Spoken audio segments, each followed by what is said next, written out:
मैं भारत के 130 करोड़ से ज्यादा लोगों की तरफ से प्रत्येक सदस्य देश को बहुत बहुत बधाई देता हूं। भारत को इस बात का बहुत गर्व है कि वो संयुक्त राष्ट्र के संस्थापक देशों में से एक है। आज के इस ऐतिहासिक अवसर पर मैं आप सभी के सामने भारत के 130 करोड़ लोगों की भावनाएं इस वैश्विक मंच पर साझा करने आया हूं। अध्यक्ष महोदय, 1945 की दुनिया निश्चित तौर पर आज से बहुत अलग थी। पूरा वैश्विक माहौल, साधन, संसाधन, समस्याएं, समाधान सब कुछ भिन्न थे। ऐसे में विश्व कल्याण की भावना के साथ जिस संस्था का गठन हुआ, जिस स्वरूप में गठन हुआ, वो भी उस समय के हिसाब से ही था। आज हम एक बिल्कुल अलग दौर में हैं। 21वीं सदी में हमारे वर्तमान की, हमारे भविष्य की आवश्यकताएं और चुनौतियां अब कुछ और है। इसलिए आज पूरे विश्व समुदाय के सामने एक बहुत बड़ा सवाल है कि जिस संस्था का गठन तब की परिस्थितियों में हुआ था, उसका स्वरूप क्या आज भी प्रासंगिक है? सदी बदल जाए और हम न बदलें तो बदलाव लाने की ताकत भी कमजोर हो जाती है। अगर हम बीते 75 वर्षों में संयुक्त राष्ट्र की उपलब्धियों का मूल्यांकन करें तो अनेक उपलब्धियां दिखाई देती हैं, लेकिन इसके साथ ही अनेक ऐसे उदाहरण भी हैं जो संयुक्त राष्ट्र के सामने गंभीर आत्ममंथन की आवश्यकता खड़ी करते हैं। ये बात सही है कि कहने को तो तीसरा विश्व युद्ध नहीं हुआ, लेकिन इस बात को नकार नहीं सकते कि अनेकों युद्ध हुए,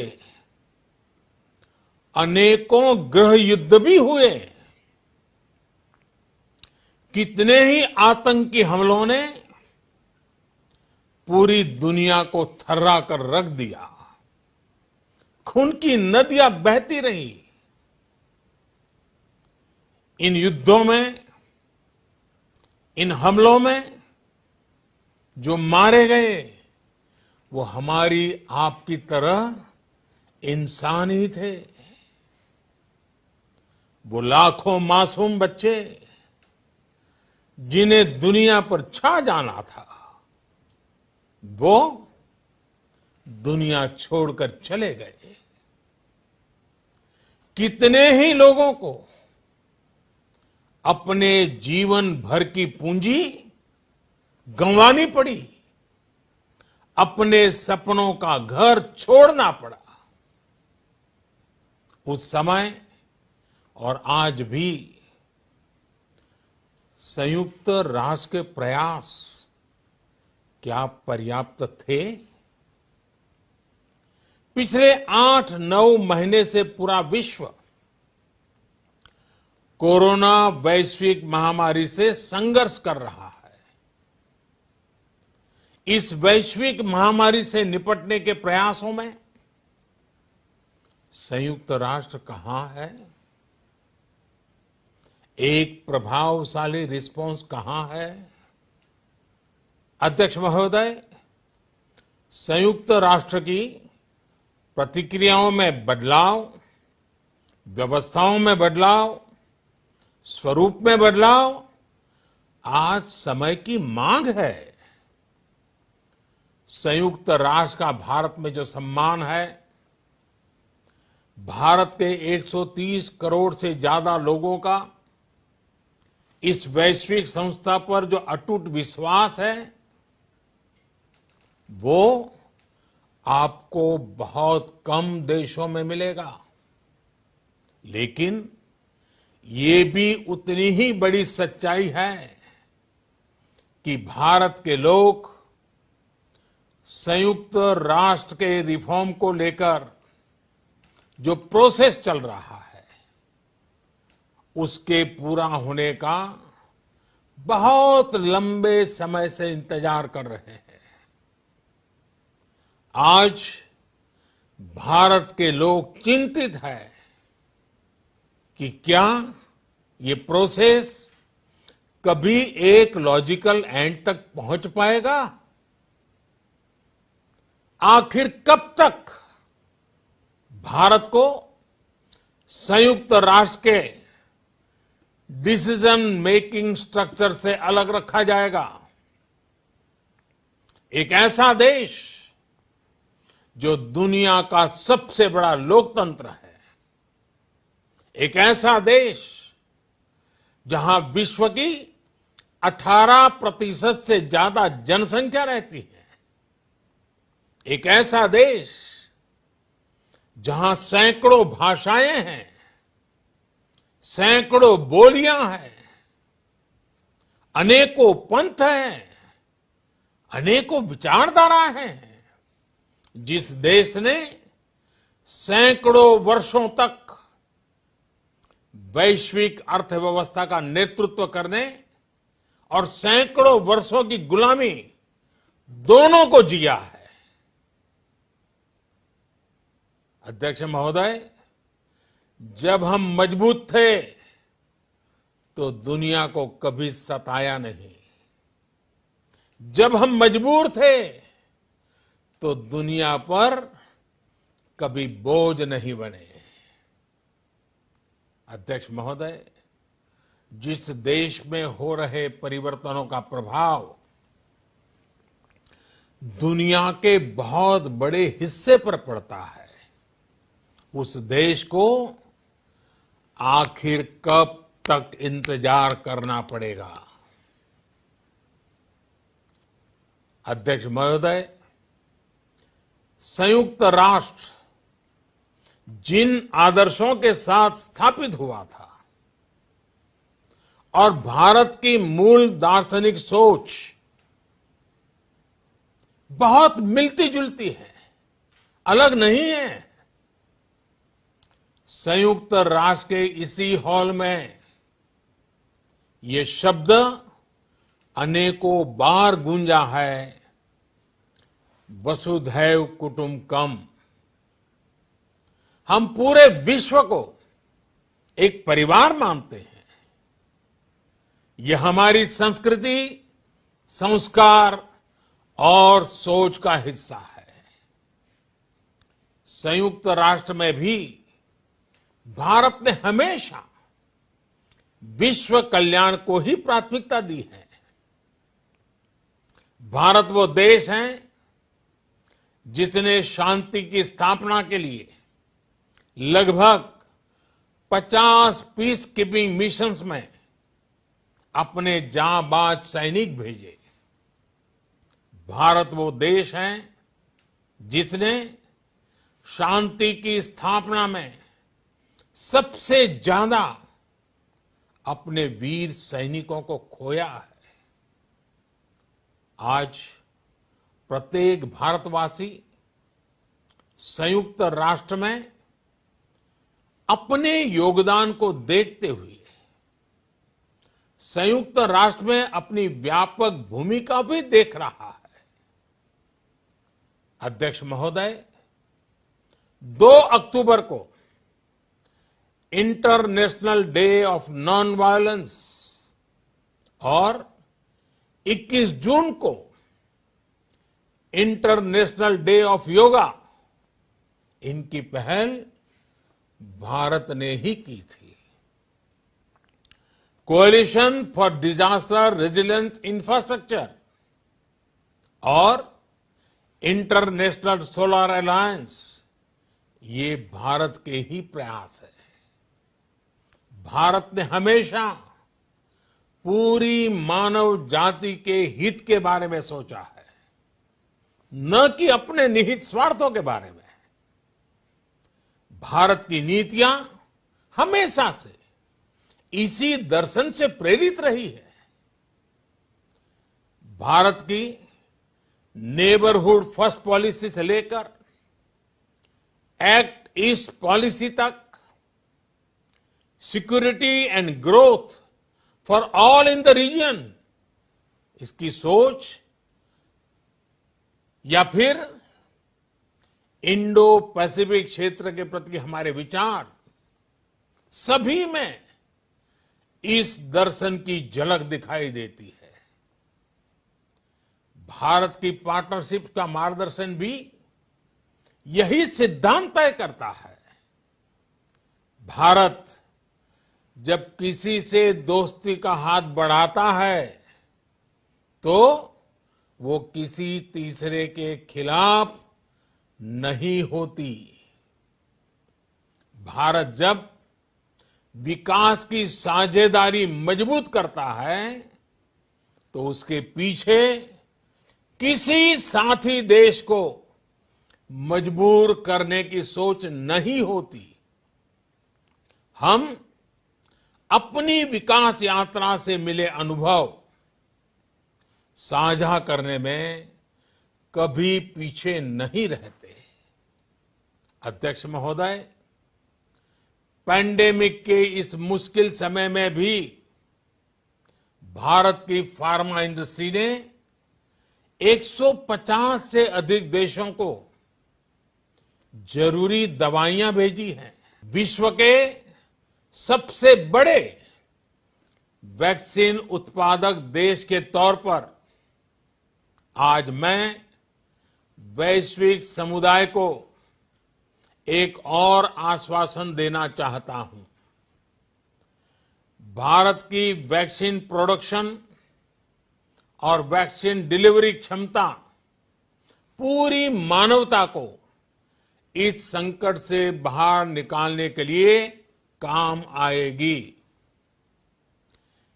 हम भारत में और अपने पड़ोस में फेज 3 क्लिनिकल ट्रायल्स की तरफ बढ़ रहे हैं। वैक्सीन की डिलीवरी के लिए कोल्ड चेन और स्टोरेज जैसी क्षमता बढ़ाने में भी भारत सभी की मदद करेगा। अध्यक्ष महोदय, अगले वर्ष जनवरी से भारत सुरक्षा परिषद के अस्थायी सदस्य के तौर पर भी अपना दायित्व निभाएगा। दुनिया के अनेक देशों ने भारत पर जो विश्वास जताया है, मैं उसके लिए सभी साथी देशों का आभार प्रकट करता हूं। विश्व के सबसे बड़े लोकतंत्र होने की प्रतिष्ठा और इसके अनुभव को हम विश्व हित के लिए उपयोग करेंगे।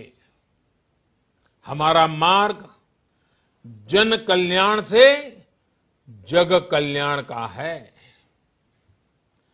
भारत की आवाज हमेशा शांति, सुरक्षा और समृद्धि के लिए उठेगी। भारत की आवाज मानवता, मानव जाति और मानवीय मूल्यों के दुश्मन आतंकवाद, अवैध हथियारों की तस्करी, ड्रग्स, मनी लॉन्ड्रिंग के खिलाफ उठेगी।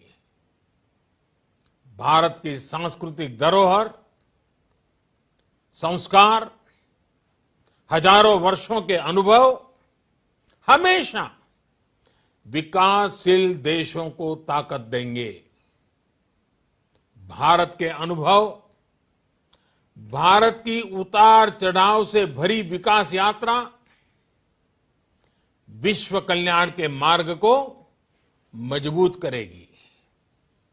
अध्यक्ष महोदय, बीते कुछ वर्षों में रिफॉर्म, परफॉर्म, ट्रांसफॉर्म इस मंत्र के साथ भारत ने करोड़ों भारतीयों के जीवन में बड़े बदलाव लाने का काम किया है।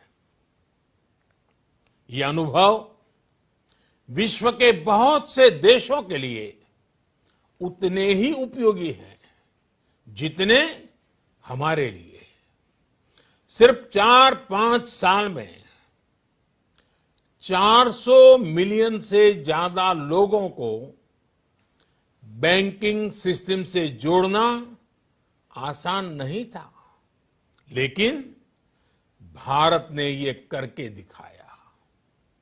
सिर्फ 4-5 साल में 600 मिलियन लोगों को ओपन डेफिकेशन से मुक्त करना आसान नहीं था, लेकिन भारत ने ये करके दिखाया।